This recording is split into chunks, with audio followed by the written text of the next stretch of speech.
The second season of the GSL has found its final four, and once again, Terran has risen to the top of the ranks.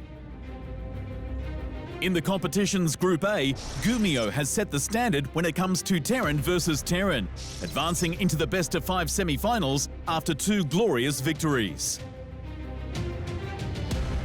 His first opponent would be none other than the honourable Maru, who at this point was yet to drop a game in the esteemed South Korean tournament. Kicking things into gear for Game 1, Gumiho was put on the defensive just minutes into the large map of Ancient Cistern, after Maru opened with Reapers. Advancing with Siege Tank Fire and a Liberator, Gumiho began to close in early on Maru's Natural. Coming on his side of the map. He does, yeah. Wow. Reinforced by Marines and Hellions, Maru's combat shield upgrade was swiftly denied. The main was under attack, while Maru did what he could to damage Gumiho's SCV count. With barracks destroyed, supply count low, and only a handful of units to fend off Gumiho's strong aerial force, Maru was left with no choice but to hand the speedy first game over to his Terran counterpart. A little bit longer, but I mean, the writing is on the wall right now. What a crazy game from Gumiho. Yeah, I mean, this is really something else. I'm kind of impressed that Maru's even still fighting right now. He's gonna wait until all of his buildings die. Yeah, he's gonna wait until his last building burns to the ground. He's gonna be like, you know what, you got me. Just over 9 minutes is all it took for Gumiho to overthrow the reigning GSL champion. The second game commenced only moments later. Strapped in for the map of Neo-Humanity, Gumiho started off aggressively with a proxy barracks. I'm lower. The barracks helped scout out the southern quadrant of Maru's base, allowing his Cyclone to take down one of Maru's supply depots. Gumiho's proxy starport sent forth a Liberator into Maru's main mineral line, causing some vital disruptions to his economy. Both players returned to their own side of the map to focus on tech, upgrades and production. For Gumiho, it was battle cruisers, large behemoths in the sky that were prepared to rain down havoc on Maru's forces. While the battle cruisers attacked from the west, Gumiho started to position his siege tank forces in the east, both of which were forced out by Maru. Protected by Vikings, Maru started to ramp up his battlecruiser count.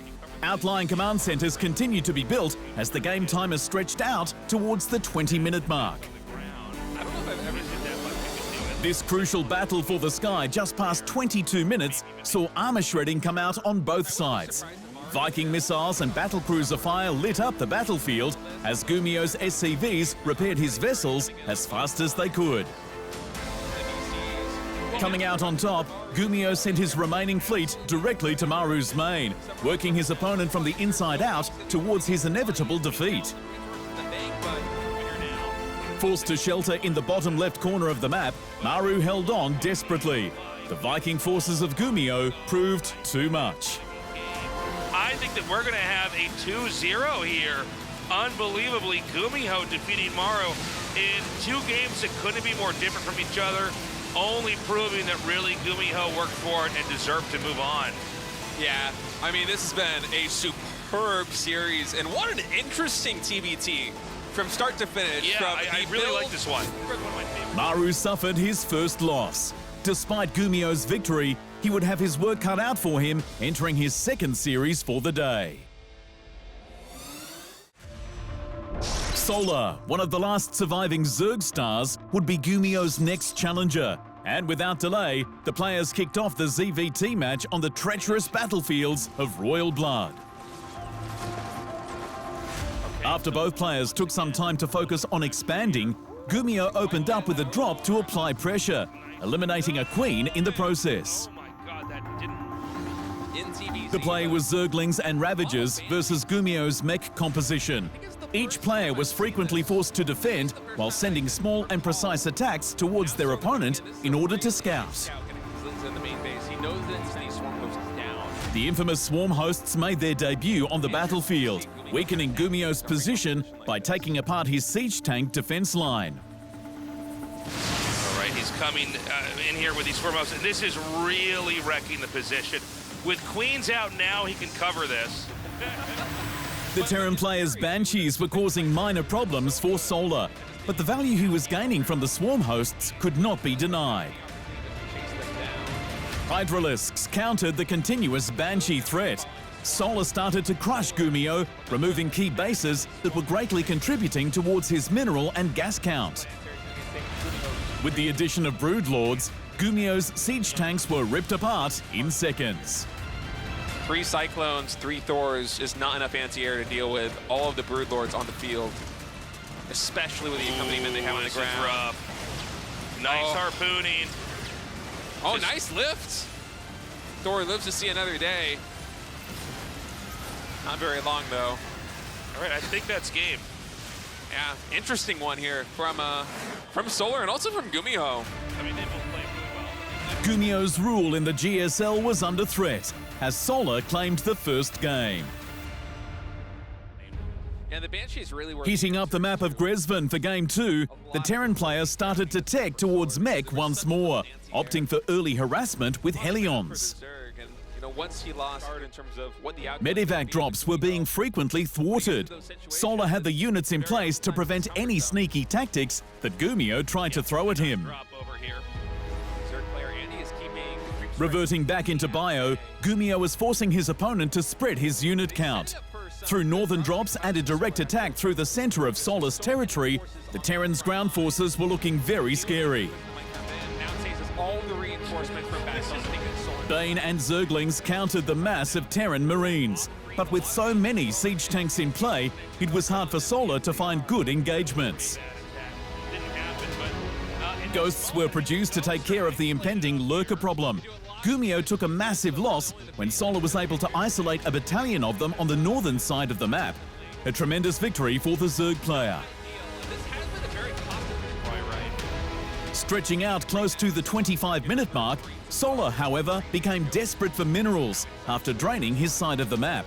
The game became a war of attrition that Gumiho was clearly winning. Completely starved of resources, Solar fell to the might of Gumiho, tying the scores. But, I mean, we're just seeing, you know, it's going to be like, what, a 60 army supply here for Zerg. It's at 100 army supply right now of Gumiho, and from Solar's perspective, it seems like he's actually gaining ground, and Gumiho might be running out of money, but that is simply not the case. And once these reinforcements come in, there it is, GG. One more game is all Gumiho needed to propel himself into the top 4. Babylon was the playground for the third map in the winners match, and straight out of the gate, it was expansions for both players. In a massive show of aggression, 2 Medivac drops entered Solar's base just past the 5.5-minute mark and began to inflict a devastating amount of damage. Helions struck Solar's third hatchery simultaneously, completely obliterating the Zerg player's early economy. Marines were produced en masse. When Solar cornered them with Bane and Zerglings, Gumiho would simply lift them with Medivacs and switch focus to another of Solar's hatcheries. One final drop made its way into Solar's main base and began tearing apart everything and anything. The hive was destroyed, leaving the Zerg player in complete ruins. With reinforcements marching their way east, Gumiho decimated Solar for the final time and locked in his position in the GSL top 4. I mean, Gumiho coming into today, we knew that he's been in very good form. We saw him, succeed at ESL Summer Masters and all throughout GSL. Season 2, he's been playing out of his mind, but taking down Maru and now on the doorstep of knocking Solar out as well. It's just pretty incredible play we're seeing out of him. Cleaning up the final game, Gumiho became the first player to enter the 2023 GSL Season 2 Top 4 and was looking good to take the trophy come finals time. Thanks for watching. Hit the subscribe button to keep up to date with the amazing esport content from around the gaming globe. Only on Unbeaten Esports.